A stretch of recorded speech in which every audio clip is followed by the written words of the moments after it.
You are here for another edition of Live from the Heartland.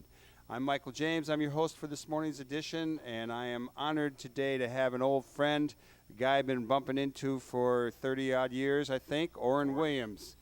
Good morning to you, Orrin. Good morning, Michael. It's good to have you. I used to live up here in the neighborhood, and when I first knew you, I think you were coaching at Northeastern. You were coaching football. Well, actually, we met about 40 years ago. Oh, even longer. Yeah. See, I don't remember all the all those uptown things. stuff and growing up angry and all that Rising stuff. up angry. Rising up angry, yeah, right. So it's been 40 years. So I now we're forgot. both into the growing kind of things. Right. We've been rizzed up, and now we're growing things. Now you're real active in an organization called the Center for Urban Transformation, and that's the focus of what we're going to talk about today. But just give me a little football background, because I like to weave sports into progressive politics. So what you were coaching at Northeastern at one time, I right? was coaching at Northeastern at one time. Had a stint as defensive back coach for the football team, and also coached a couple of seasons the women's basketball team. And did you play ball yourself? I played ball myself. I played at Lindblom Technical High School back in the 60s, dating myself, and played at Wiley College and played a little basketball in the Air Force and that kind of stuff. So you're an Air Force grad. Yeah, Air Force guy, yeah. And were you a radical guy then, I or was did a you radical become guy radical then. later? No, I was a radical guy then, like a lot of folks in the military in the 60s and during the Vietnam era. So we challenged a lot of stuff that was going on in the military as well, and a lot of folks resisted the way that they could even while they were in the military. Orrin Williams, what led you to agriculture, and particularly urban agriculture? Well, I grew up in Inglewood on the south side, and as many people know, Inglewood has been devastated over the last 50-plus years. A lot of vacant land. The block I grew up on, the side of the street I lived on, there's no more houses that are left that were there when I was a kid growing up. So I always looked at the community as an asset and wondered what you could do to use the land that was available and to improve the conditions in the neighborhood. Didn't quite know what to do or how to do it, and sort of got the reputation of being the crazy uncle in the attic because we advocated for urban agriculture on the south side and in other communities. So we were really ahead of our time, as it were, but about 5 years ago, we got involved in Inglewood through Teamwork Inglewood, which was run by the late Wanda White Gills.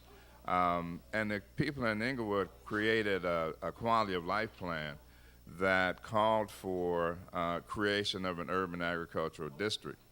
And they didn't quite know how to do it, and so what they did is they called people in who had an interest in urban agriculture, and so I started working on the project with Harry Rhodes, who's the executive director of Growing Home, and eventually wound up on Growing Home staff until the end of last year. And so we created the first year-round certified organic urban agricultural site on the south side at 58th and Wood Street. And so now the charge moving forward is to increase the number of urban agricultural sites. There's a lot of research that needs to be done, of course, but we think that urban agriculture can become and will become a viable economic sector that'll provide jobs and, of course, food for people, in local communities and throughout the city and the region. Well, we know that there is a lot of what we're now calling urban agriculture, but at one time people would have thought urban agriculture, what could that be? That we got streets, we got alleys, we got buildings. It's not the country.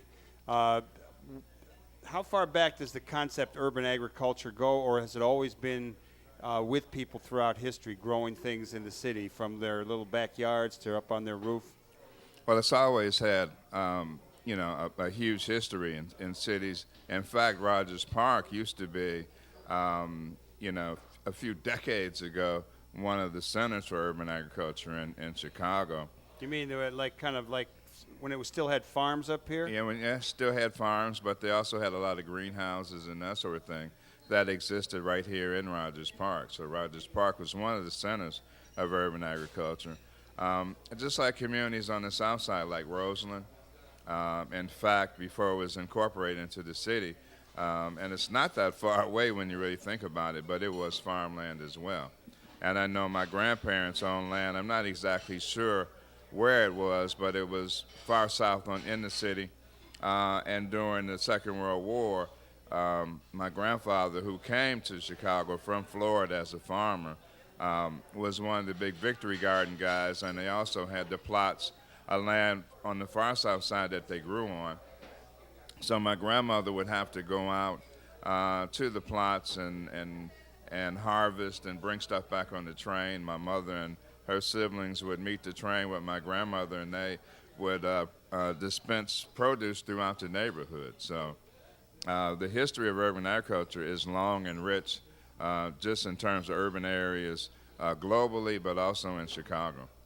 Orrin Williams, tell people who are maybe younger and don't know what a Victory Garden is, what a Victory Garden is.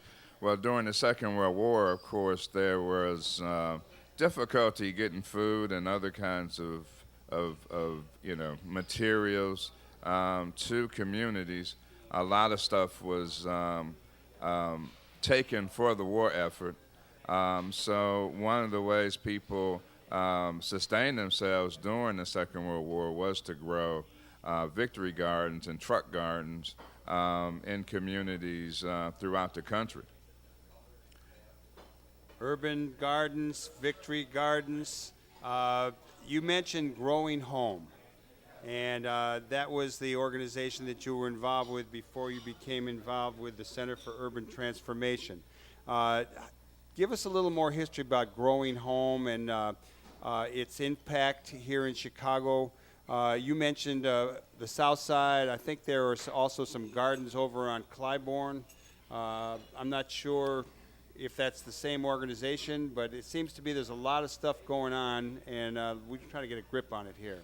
Well, Clybourne, you've got City Farm, which is Ken Dunn's operation.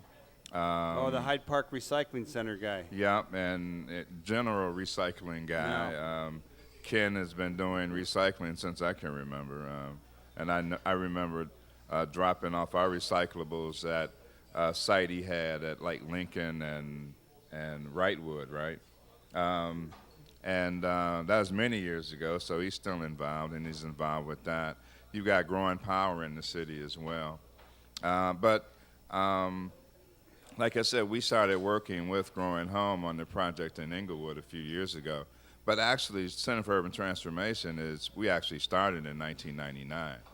So we started off with a group of people who I collaborated with in environmental justice issues over the years. And we decided that we wanted to take a solutions-oriented approach to various urban problems and environmental justice problems. So that's how we started back in 99, almost 11 years ago.